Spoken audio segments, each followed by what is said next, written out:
All right, good day. Hope everybody out there is having a good one. If it's your first time to the channel, what we usually do around here is we follow people's suggestions rather than algorithms. And it's let us find a bunch of music we never would have found any other way. I guarantee you're going to find some stuff that you're like, how did I not know about this? And because I've been asking myself the same thing. So take a look around. We got a lot of playlists that reflect a lot of the awesome music, different genres, different artists, all sorts of people all over the world. I guarantee you're going to find something you never knew you needed in your life, or you didn't know it was going to be your new favorite thing. Now,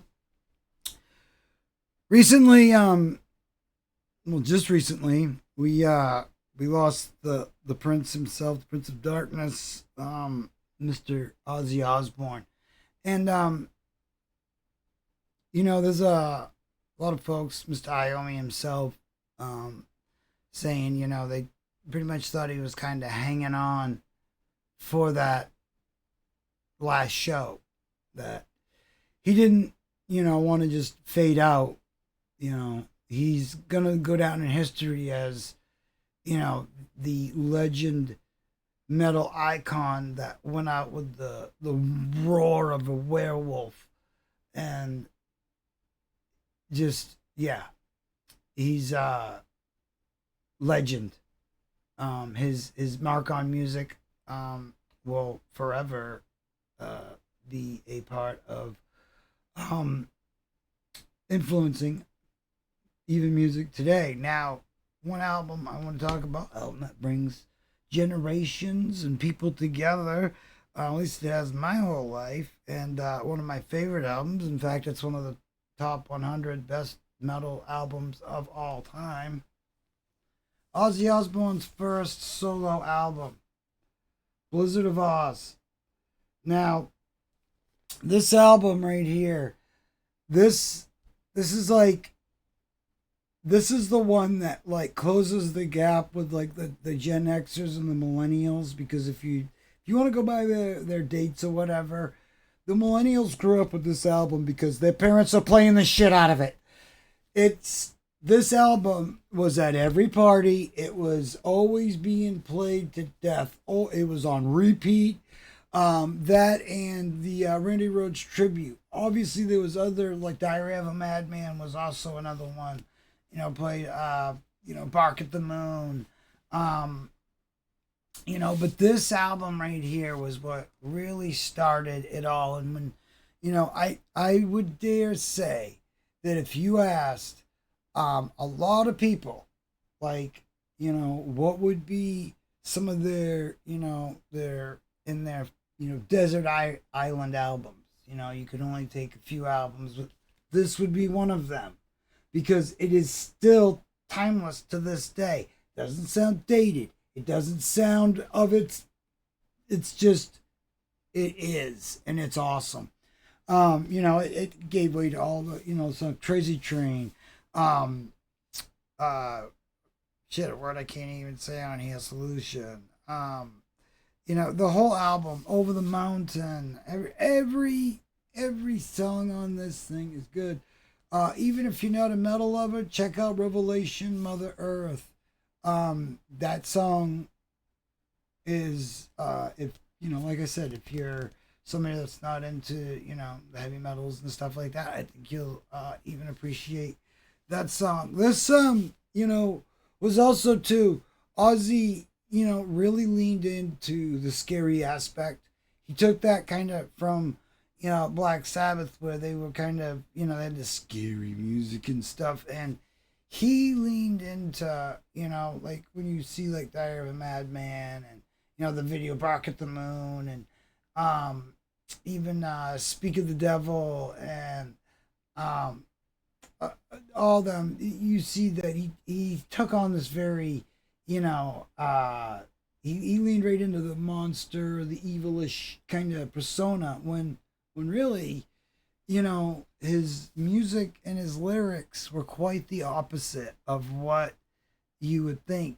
Crazy Train is a song, basically about, people, learning to live with each other, and, putting to get away your differences, and really I mean, then you got other songs, talking about the dangers of alcoholism. You got, songs, Revelation Mother Earl doesn't take, let's tell you what that's about. I mean, every song, Over the Mountain, I don't know, don't ask me, I don't know.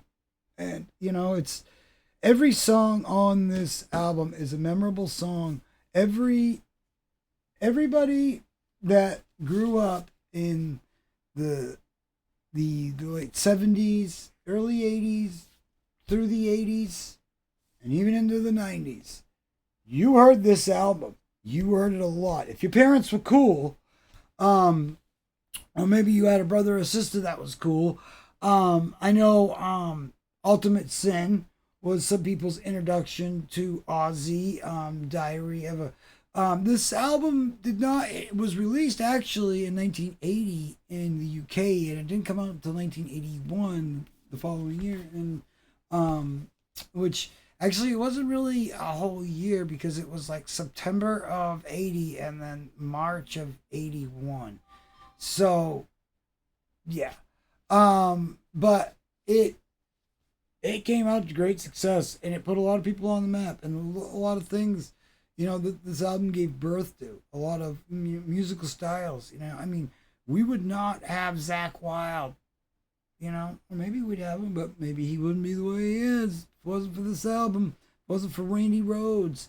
And, and that's another thing. Ozzy has, single-handedly brought people into the fold, gave people a shot that have gone on to, like, say, be the bassist of Alice in Chains. Tommy Aldridge has drummed for some of the, the biggest and best bands of all, and he drummed for Ozzy as well. Because, he was just a great drummer at that time, highly, sought after, and very, underrated. People, it's like they always loved hearing his drum solos, but it's like whenever people talk about great drummers or whatever, it's like you don't hear him talked about enough. And it's like he was part of a generation. I mean, he was on so many albums, and in so many bands, from Deep Purple, Whitesnake, Ozzy. I mean, it goes on. It's just, and even more. Not to mention all the times he's filled in for other drummers because, one reason or another. And I think it's very cool when drummers can just do that. But obviously you got to, rehearse, practice, and all that. But still, that's a lot. As far as I'm concerned, in my opinion, it's easier to learn chords than it is to learn, but I'm not a drummer. So, yeah, this, the feature was like Crazy Train. And again, that was a song that was played to death on the radio. But the whole album was basically played on the radio I think I've heard every song on that album on the radio. Now, another quick little fun or not so fun fact about this album was this album landed Ozzy in court, but not for the reasons you might think. At the time, the whole Satanic Panic thing was going on, and there was a lot of Frank Zappa, Dee Snider, a lot of artists had got together, gotten up on the hill because Tipper Gore and that whole group of women had got together and decided that people needed to be told. But so then we got parental advisory stickers, which just helped the sales of albums. So thank you, Tipper Gore and your whole band of gypsy weirdos. No, they if you look back at the history of that, it was during the like I said, the Satanic Panic, and they were really worried about, oh, well, when you play these songs backwards, well, nobody's sitting there playing songs backwards. First of all, that's bad for your turntable. Second of all, why? Who was doing that? Who? Nobody. The only people that were doing it were the people that were trying to say that there was something there. They were trying to control music. they were trying to like, oh no, heavy metal bad, we can't have that, no. And sadly, during this time, there was a young man who had self deleted. Now, they used a song from this album, and I think you can imagine the title of the song because it has the title of the word that I had to use self deletion for. But the song is about alcoholism, and it's nothing to do. It's about drowning yourself and, self-deleting slowly, day by day, just drowning your sorrows away, drowning everything away until there's nothing left of you. And you're just an empty shell of a person. And yeah, but this album has more uplifting messages than any other album I could think of, really, off the top of my head. When I think of like uplifting songs, it's like a lot of Ozzy songs come into my head. Sorry, I don't care how evil you want to, make him. Just uplifting. Sorry, I'm weird that way, I guess. But now, I wanted to talk about this album because this is a defining album for generations. I think it's one of those albums that it bridges two generations. It's the album where both the millennials and Gen Xers, kind of like do the whole nod together and yeah. But I just,